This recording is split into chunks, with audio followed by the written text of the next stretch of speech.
Hello and welcome to She TV, the place women come to become powerfully feminine from the inside out. And today I'm going to be talking about a controversial topic, which is, should men pay for dinner? And in order to answer that, you're going to need to know a few things about men and money.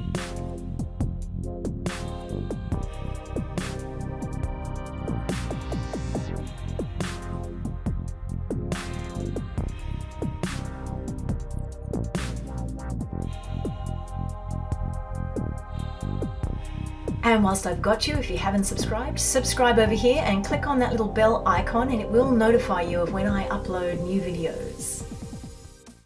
Okay, good. So I want to talk to you today about a topic that I get asked again and again by my clients, by my students, and from women in my various communities.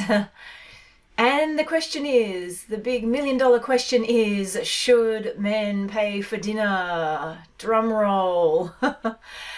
And look, I think the thing is, this question is based on a lot of confusion about things like gender roles, about equality, and about masculine and feminine polarity. And the problem is, there is a lot of conflation of things here that should not be conflated. And so what I want to talk to you today is about this question, should men pay for dinner, through this essential lens that I teach you about all the time, which is that of masculine feminine polarity. And there's a few things you should know about men and money. So I understand that because of this conflation that happens out there on this topic, because you're a smart, savvy, successful woman, why shouldn't I pay for my own dinner? Why is that a problem? Why don't we go Dutch, which means splitting it? All of these things, again, are conflated through this misunderstanding and lack of embodiment of the masculine and feminine from both sides, by the way. And so I'm really clear that today's topic is going to come off as quite controversial, and I expect some strong retorts and comments on this one. So you could call this video today Candice's opinion on this, or you could just see it as I'm talking to you about it through this very specific lens of masculine and feminine polarity, which I see has been completely lost in the world, that men are being denuded down toward the feminine polarity, and women, as we know, end up in the masculine polarity, or we end up in this sort of middle ground where there's no polarity. And it's my observation, after working with both men and women for almost 25 years, that when polarity is lost in relationships, and that's what we're talking about today, we're talking about dating and relationships. When it's lost in dating and relationships, when polarity is lost, so much else is lost. And that's not what either of us wants. It ends up as a lose-lose scenario. So when I speak about polarity, I'm talking about how to get into a win-win in relationship whilst you're dating, so it's fun for everybody. Everybody's feeling like they can be themselves, be their authentic expression of themselves, okay? Some things you need to know about men and money was my subtopic here. So let's be very, very clear here. Money is masculine. Money is masculine. What does this mean? If you're a smart, successful woman who has her own money, who makes her own money, who's able and capable to pay for herself in almost everything in her life. You have your own car, you have your own house. You are very, very capable, okay? So you are my cool woman, right? This is my story. You've all heard my story at this point. The fact is, when we have achieved in that particular way, when we've provided for ourselves through that particular lens, it is the masculine in us that has achieved that, okay? So let's now move to men and money, like actually men. If money is masculine, then the expression of money, of a man's success, of his achievements, of his ability to provide and pay for things, is an essential expression of his true masculine power. It's an essential expression of that. What does this mean? It means if he isn't able to do that, if he isn't successful, if he doesn't have money, if he hasn't achieved things that he set out to achieve as a man, then he is not expressing his masculine power. And it may very well mean that he's expressing false masculine traits subsequently. Okay?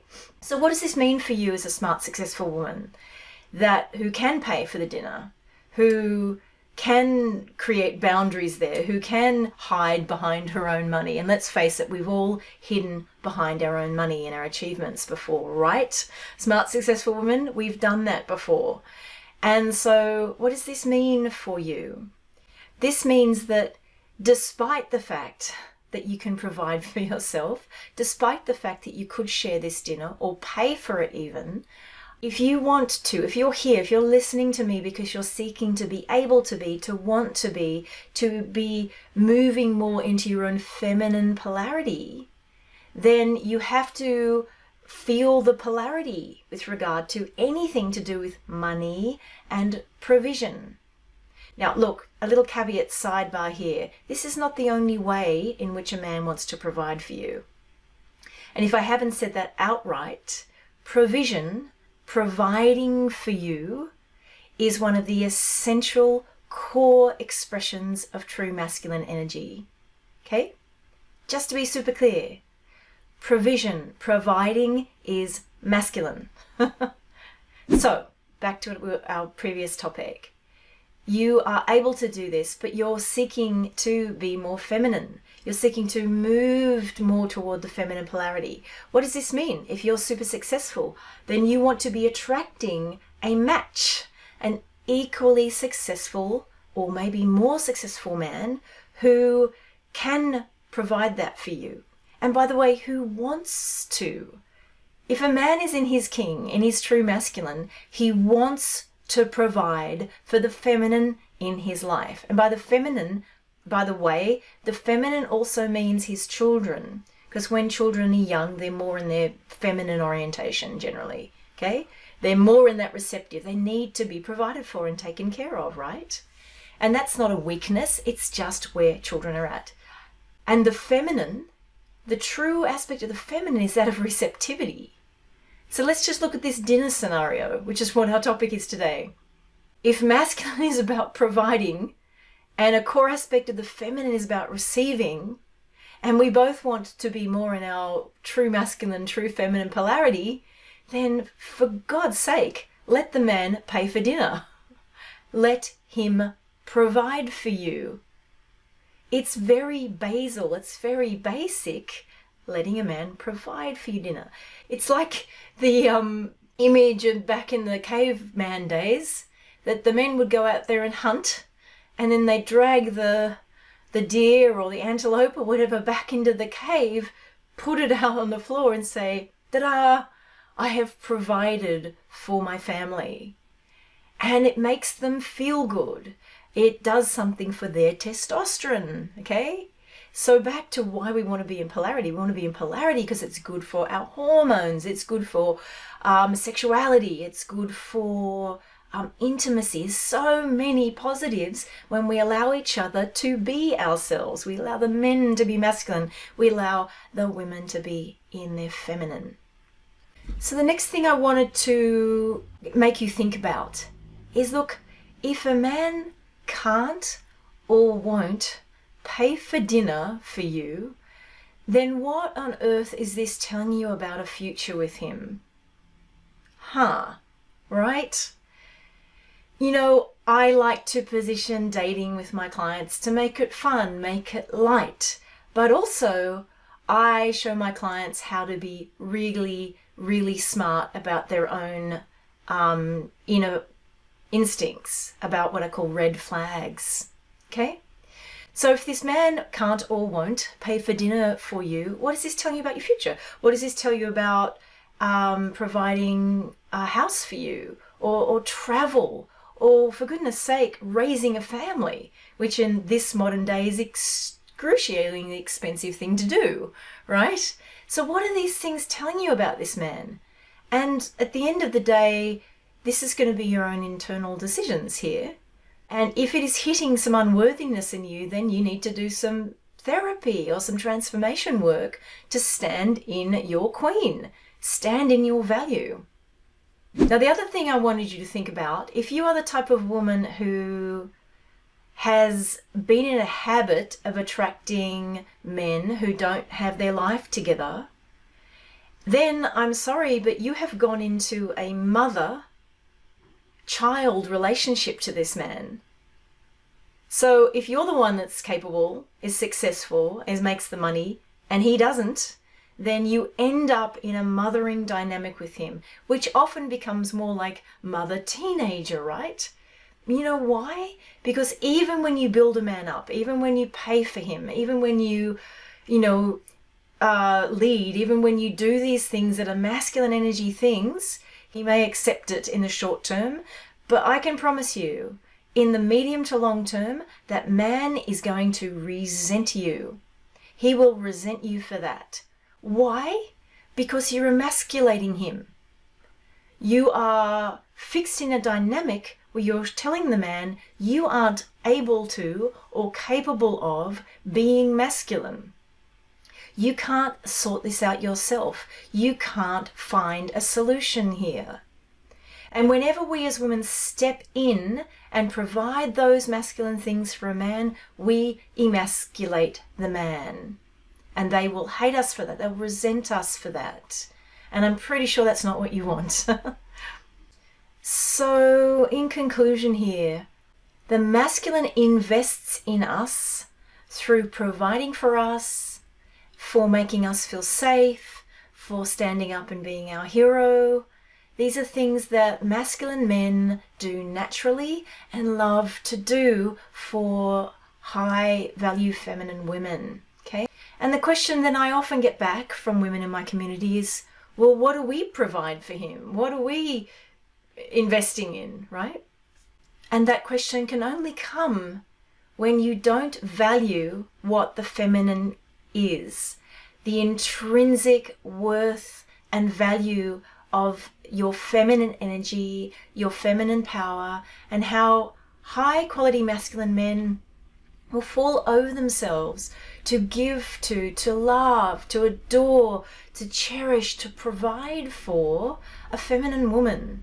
It's a delight for them. And we need to learn to receive that from them, to allow that to come toward us, right? This is what the masculine feminine polarity does. The masculine is about action, doing, giving, providing, and the feminine is about receiving, shining, bringing forth our love, our ability to care for, and be creative and create intimacy and depth with this man, right? And those things are really valuable to a high quality masculine man. It's valuable to them that we know how to open, that we know how to receive, that we know how to take them into ourselves and invite them more and more, slowly of course, into our life, into our body, into our energy. These things they want, and they can't get it in themselves. They can't get the feminine in themselves, and that's why they want to find it and they want to see it and they want to own it in us. You know, a man who wants to claim you and commit to you, he wants to own something of that. He wants that. And that's beautiful. That's part of this partnership, this flow of masculine feminine polarity. So if there's one thing I want you to take away from this, is that we respond to the masculine's provision by sharing with him the thing that he wants more than anything else, which is feminine energy. And this is a more than fair exchange of masculine feminine power, energy, life force. This is a good thing. This is something that you want. It's something that he wants. And I'd also say to my really, really smart, successful women that have a lot of money, that the more money you make, the more you have, it's more likely that you need to find a match there, because I can promise you, and I've been in this position many times, if you are the one that is doing better than the man, it is always an imbalance. If you're the one that makes the money, There's always going to be an imbalance in the space, and it doesn't work that well. Yeah? And remember, when you have the courage to go out there and shine, you give others permission to do the same. So let's go out there and shine this week. Bye-bye for now.